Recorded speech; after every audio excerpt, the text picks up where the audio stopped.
Hello dear student, आप सभी का स्वागत है हमारे चैनल पंडित अर्जुन प्रसाद त्रिपाठी स्मारक इंटर कॉलेज पर। क्लास 12 के पिछली वीडियो में हमने पढ़ा था परासरण और परासरण दाब के बारे में तथा विसरण व परासरण में अंतर के बारे में। आज हम पढ़ेंगे क्वथनांक का उन्नयन। क्वथनांक का उन्नयन यानी क्वथनांक में वृद्धि। क्वथनांक क्या होता है पहले जानेंगे।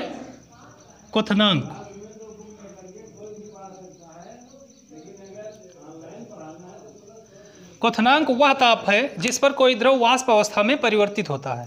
क्वथनांक वह ताप है जिस पर कोई द्रव वाष्प अवस्था में परिवर्तित हो जाता है। क्वथनांक वह ताप है जिस पर कोई द्रव वाष्प में परिवर्तित हो जाता है। वाष्प में परिवर्तित हो जाता है यानी कोई निश्चित ताप जिस पर कोई द्रव वाष्प में बदल जाता है उसे हम क्या कहते हैं, क्वथनांक। अब क्वथनांक का उन्नयन क्या है, इसी क्वथनांक में वृद्धि हो जाए। यानी कोई मान लीजिए कोई पदार्थ है, जल है, तो जल 100 डिग्री सेंटीग्रेड पर उबलता है, यानी इसका क्वथनांक 100 डिग्री सेंटीग्रेड है। तो इसके क्वथनांक में वृद्धि हो जाए, किसी तरह से इसके क्वथनांक में अगर वृद्धि हो जाए तो उसे हम क्या कहते हैं, क्वथनांक का उन्नयन। तो क्वथनांक वह ताप है जिस पर कोई द्रव वाष्प अवस्था में बदल जाता है। अगर हम किसी विलायक में कोई अवाष्पशील पदार्थ डाल दें, अवाष्पशील यानी जो वाष्प में ना बदले, ऐसा पदार्थ डाल दें किसी विलायक में जो वाष्प में ना बदले, तो उस विलयन का या उस विलायक का क्वथनांक बढ़ जाता है। यानी वो ज़्यादा टेम्परेचर पर उबलेगा तो उसका क्वथनांक क्या होगा, बढ़ जाएगा। तो यही प्रक्रिया क्या कहलाती है, क्वथनांक का उन्नयन। जैसे विलायक का क्वथनांक पहले मान लीजिए 100 डिग्री सेंटीग्रेड था, अब उसमें कोई अवाष्पशील पदार्थ मिला दिया जाता है जो वाष्पित नहीं होता है, तो उसका क्वथनांक कुछ बढ़ जाता है, 100 से 110 हो जाता है या 120 हो जाता है, कुछ भी बढ़ जाता है। तो यही हो गया आपका क्वथनांक का उन्नयन। तो हम इसे लिख सकते हैं कि विलयन और विलायक के क्वथनांकों का अंतर क्या कहलाता है, क्वथनांक का उन्नयन। विलयन व विलायक के क्वथनांकों का अंतर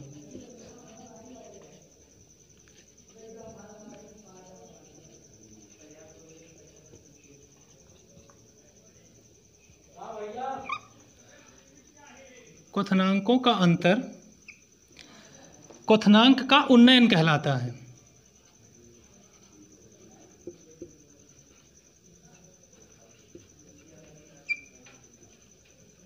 क्वथनांक का उन्नयन कहलाता है।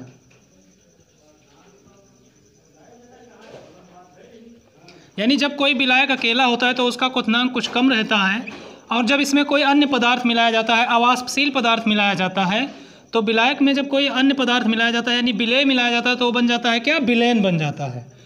तो विलयन और विलायक दोनों के क्वथनांकों का अंतर क्या कहलाता है, क्वथनांक का उन्नयन। अब क्वथनांक का उन्नयन ज्ञात करने के लिए देखिए, यदि किसी विलायक का क्वथनांक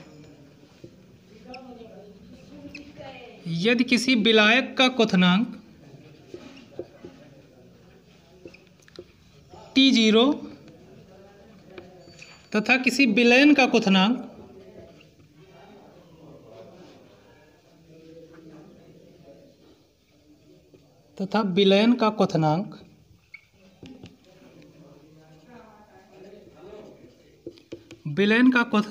T है,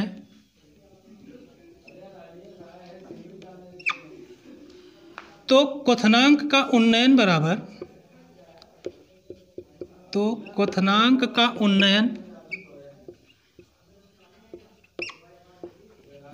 उन्नयन को हम लिखते हैं डेल्टा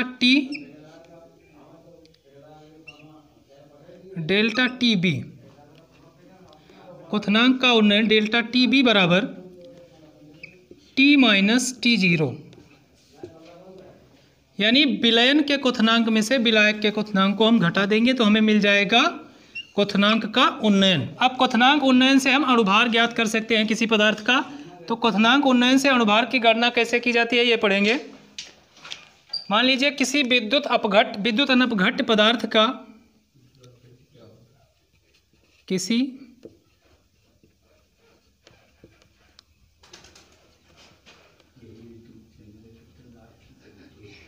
विद्युत अनपघट्य पदार्थ का अणुभार यम है। तो अणुभार यम और क्वथनांक उन्नयन डेल्टा टीबी में क्या संबंध है ये देखना है हमें। अणुभार यम और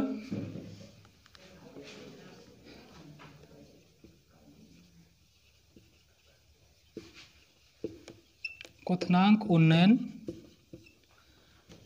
डेल्टा टीबी में क्या संबंध है। में निम्नलिखित संबंध होता है, देखिए।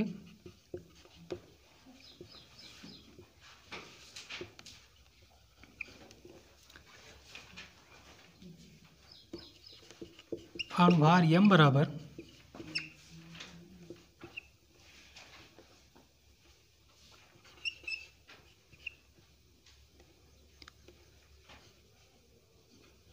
एक 1000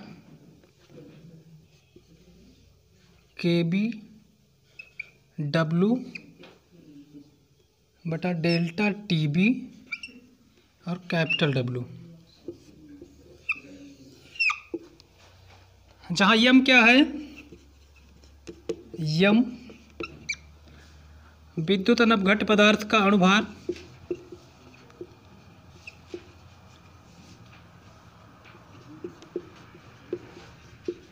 अनपघट्य पदार्थ का अणुभार, और KB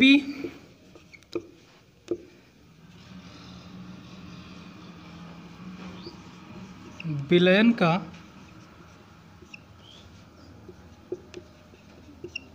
मोलल उन्नयन स्थिरांक है।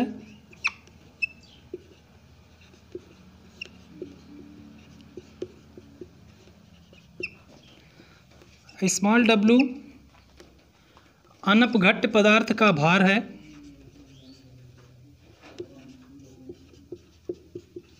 अनपघट्य पदार्थ का भार है और कैपिटल W विलायक का भार है।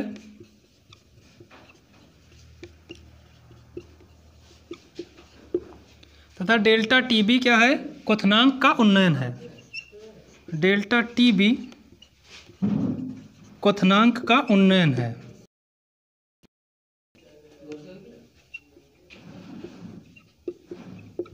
तो इस फार्मूला से हम किसी भी विद्युत अनपघट्य पदार्थ का अणुभार निकाल सकते हैं। अब इस सूत्र से हम KB यानी मोलल उन्नयन स्थिरांक भी ज्ञात कर सकते हैं। तो इसे कैसे ज्ञात करेंगे देख लीजिए, ये भी सूत्र। KB बराबर यम डेल्टा TB कैपिटल W बटे 1000 गुणे स्मॉल w। तो इससे हम मोलल उन्नयन स्थिरांक भी ज्ञात कर सकते हैं। अब क्वथनांक उन्नयन से संबंधित एक सवाल हम हल करते हैं।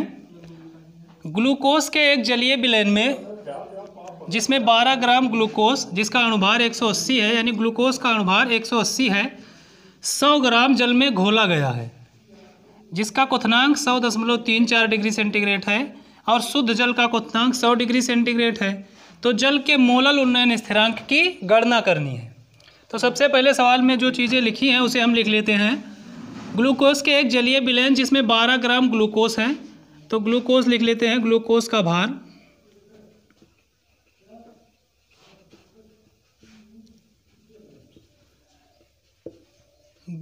का भार स्मॉल w बराबर 12 ग्राम। फिर ग्लूकोज का अणुभार लिखा हुआ ब्रैकेट में 180।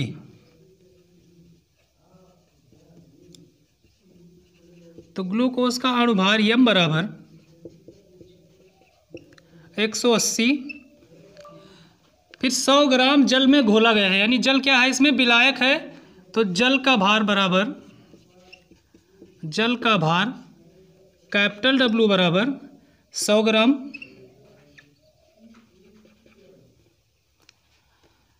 फिर उसका क्वथनांक कितना है 100.34 डिग्री सेंटीग्रेड। विलयन का क्वथनांक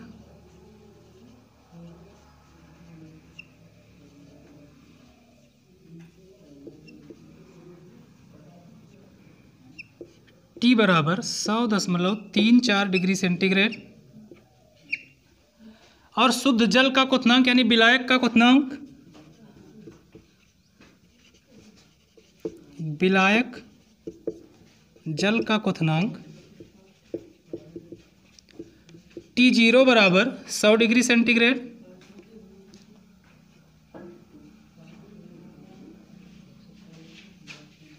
तो हमें पता करना है जल के मोलल उन्नयन स्थिरांक को। तो मोलल उन्नयन स्थिरांक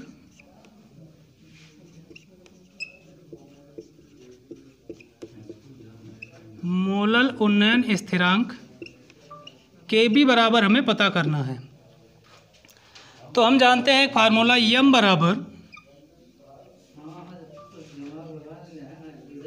1000 Kb स्मॉल w बटे डेल्टा TB कैपिटल W। एक फार्मूला तो ये होता है जिससे अणुभार ज्ञात करते हैं। तो हमें पता क्या करना है, इसमें जल का मोलल उन्नयन स्थिरांक यानी Kb पता करना है। तो Kb बराबर m डेल्टा TB W बटे 1000 गुणे स्मॉल w। तो ये वाला फार्मूला लगाएंगे हम। अब सबसे पहले डेल्टा TB पता करेंगे। डेल्टा TB बराबर क्या होता है, T माइनस T0। तो T कितना है 100.34।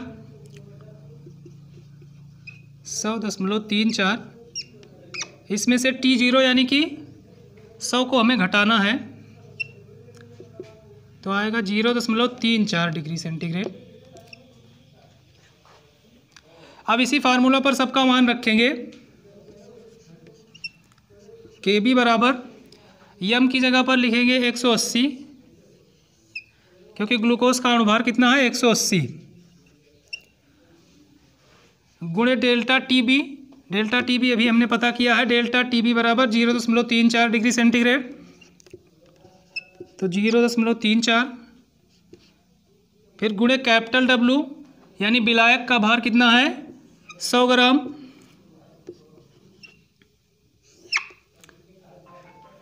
फिर बटा 1000 यहाँ था, 1000 गुणे स्मॉल W यानी विलेय का भार, ग्लूकोज का भार कितना है 12 ग्राम। अब इसे सॉल्व करेंगे।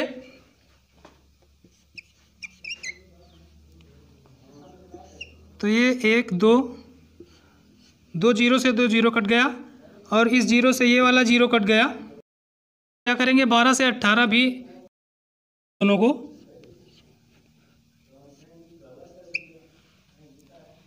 अब Kb बराबर कितना आया 3 गुणे 0.34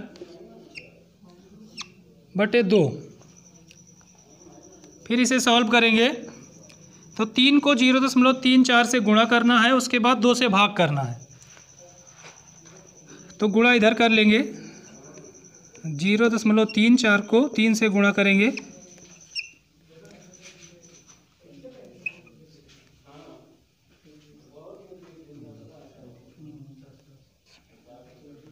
तो ये आएगा 1.02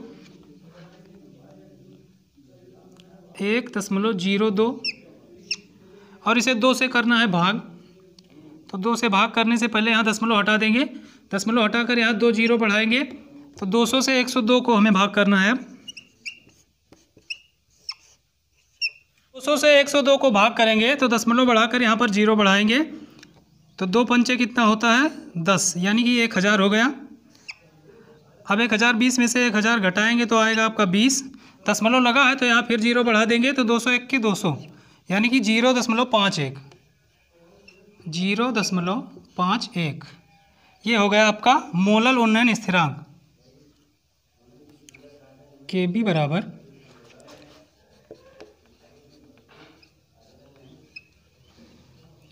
0.34 मोलल उन्नयन स्थिरांक Kb बराबर 0.51। 0.51 डिग्री सेंटीग्रेड मोलल इनवर्स।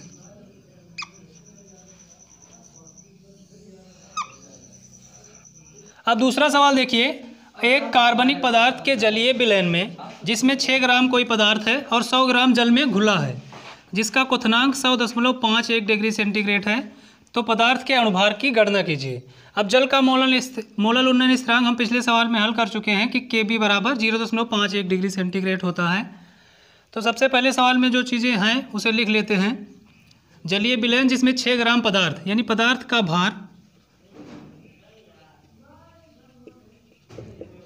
का भार स्मॉल w बराबर 6 ग्राम। 100 ग्राम जल में घुला है, यानी जल का भार कैपिटल W बराबर 100 ग्राम। और विलयन का क्वथनांक 100.51 डिग्री सेंटीग्रेड। विलयन का क्वथनांक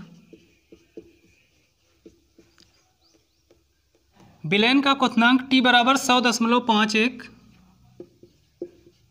डिग्री सेंटीग्रेड। और फिर विलायक का क्वथनांक यानी जल का क्वथनांक हम जानते हैं कितना होता है, 100 डिग्री सेंटीग्रेड। जल का क्वथनांक T0 बराबर 100 डिग्री सेंटीग्रेड। और मोलल उन्नयन स्थिरांक Kb का मान इसमें दिया हुआ है, तो हम पहले निकाल लें डेल्टा Tb। डेल्टा Tb बराबर होता है T माइनस T0।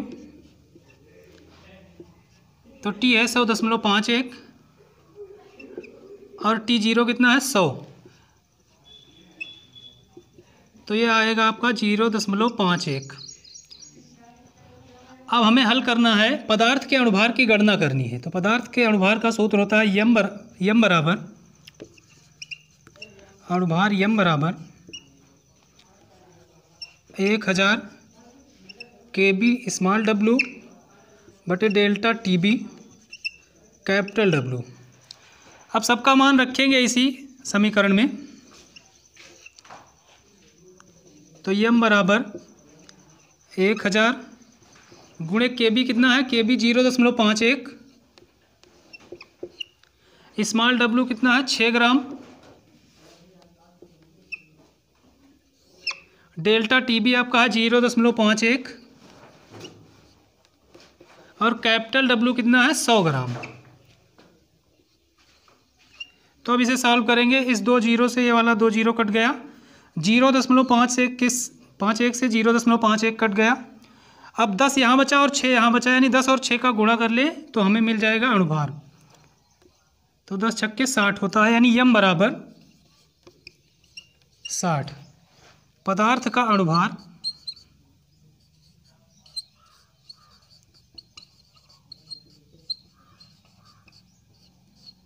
यम बराबर 60।